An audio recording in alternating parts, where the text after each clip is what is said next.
की आवश्यकता है। आजादी का आंदोलन हमें इसी आधार पर लड़ा था। इसलिए गांधी बाबा ने जब कहा ग्राम राज लाएंगे, तो लोगों ने पूछा बाबा ये ग्राम राज क्या होता है?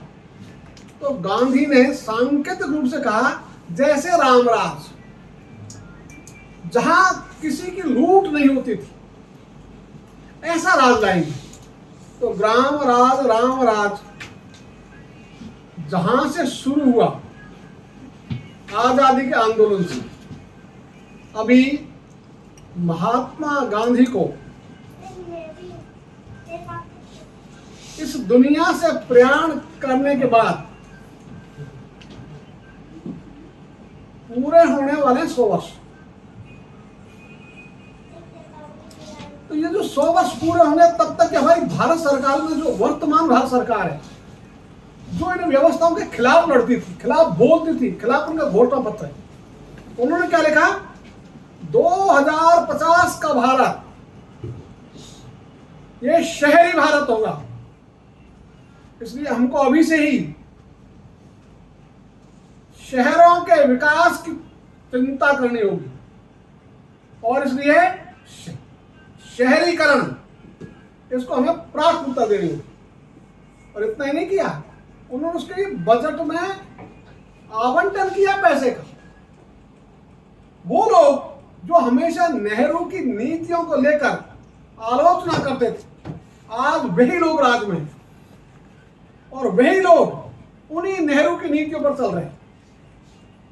इसलिए जो 1947 के आसपास, 1951 में ग्रामीण जनसंख्या का प्रतिशत था 90,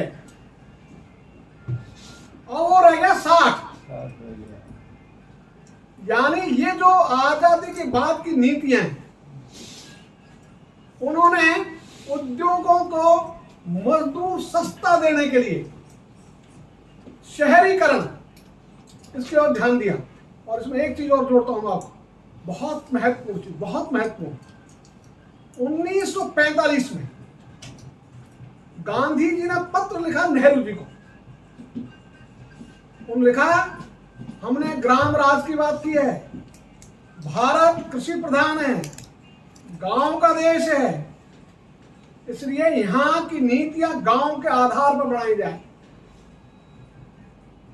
उसका उत्तर नेहरू जी ने लिखा, और वो लिखते हैं बाबा गांव में ईर्ष्या बहुत है, पिछड़ापन है, अशिक्षा है। यदि हमने हमारे देश की विकास की नीति का आधार गांव को बना दिया तो हम दुनिया में पिछड़ जाएंगे। इसलिए ये नीति नहीं चाहिए।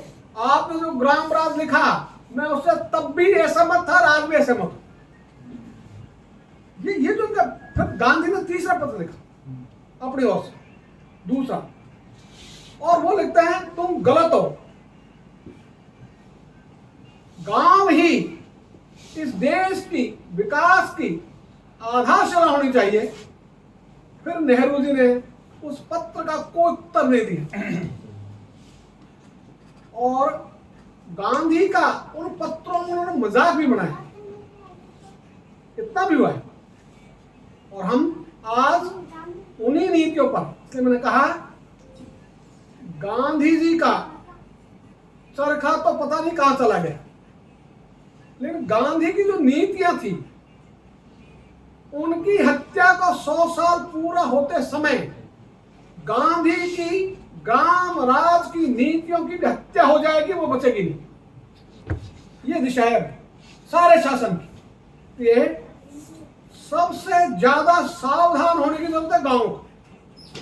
और जो जावड़ेकर ने एक प्रश्न खड़ा किया अपने सामने, जानकारी के साथ, तथ्यों के साथ, कि ये जो गांव और शहर का अंतर है,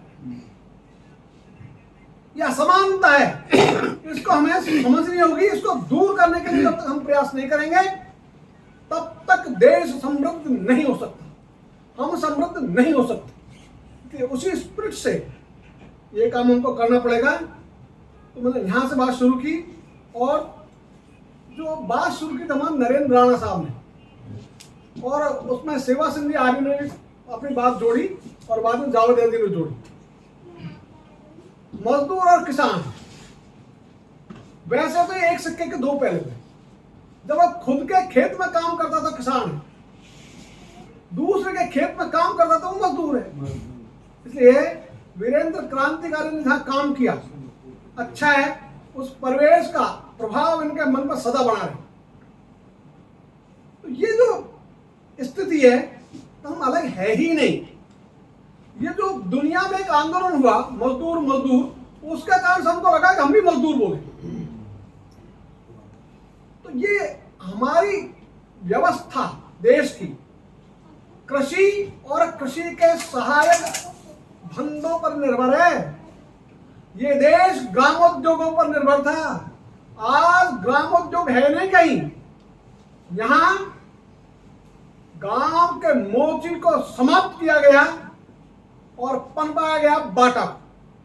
यहां गांव के लुहार को समाप्त किया गया, पनपाया गया टाटा को।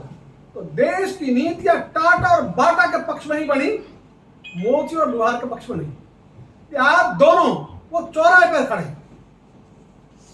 तो ये हमारी जो स्थिति बनी, इसी का एक चित्रण जो डॉक्टर एम.एस. स्वामीनाथन की रिपोर्ट, उन्होंने आधार बनाया। भारत सरकार का एक विभाग है राष्ट्रीय नमूना सर्वेक्षण संगठन।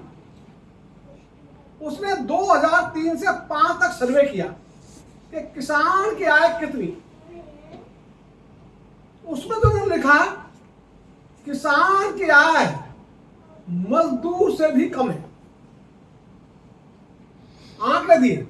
और उसी को आधार बनाकर किसान आयोग, जिसके अध्यक्ष डॉक्टर एम.एस. स्वामीनाथन थे, उन्होंने जो रिकमेंडेशन की, बाकी उनकी अनेक चीजें जिनसे लोग असहमत है, मैं भी असहमत, फिर वो एक पैराग्राफ है केवल उनका, उससे कोई असहमत नहीं हो सकता। जो भी विषय रखा, वेतन आयोग कहां से कहां पहुंच गए।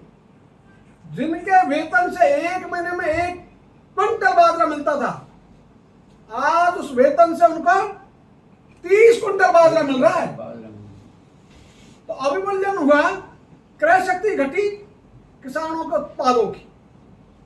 तो ये जो कहावत सुनाई शिवराज सिंह ने कहा था, उत्तम खेती अब हो गया उत्तम नौकरी। तो बदल गया समीकरण, सारा उल्टा हो गया। इसलिए बदला कि जहां आकर्षण होगा आदमी वहीं जाएगा। और वेतन आयोग 1 2 3 4 5 6 7 और 8वें की जो अभी कल्पना दी जावेद ने, हम सबको अभी से विचार करने की जरूरत है। 2026 के बाद हम कहां होंगे नहीं कह सकते। इसलिए भाई, ये जो किसान की स्थिति है, उसकी जो आय है वो मजदूर से भी कम, ये आप और मैं नहीं कह रहे, ये भारत सरकार का रिकॉर्ड कह रहा है। तो ऐसी स्थिति में हम सोचेंगे कि किसान बना रहे, किसी कारण से उसके पास जमीन नहीं भी रही, तो हम चाहेंगे कि वो जमीन खरीदने योग्य बने, जमीन खरीदने में सक्षम बने। इस और हमको चलना पड़ेगा। तो ये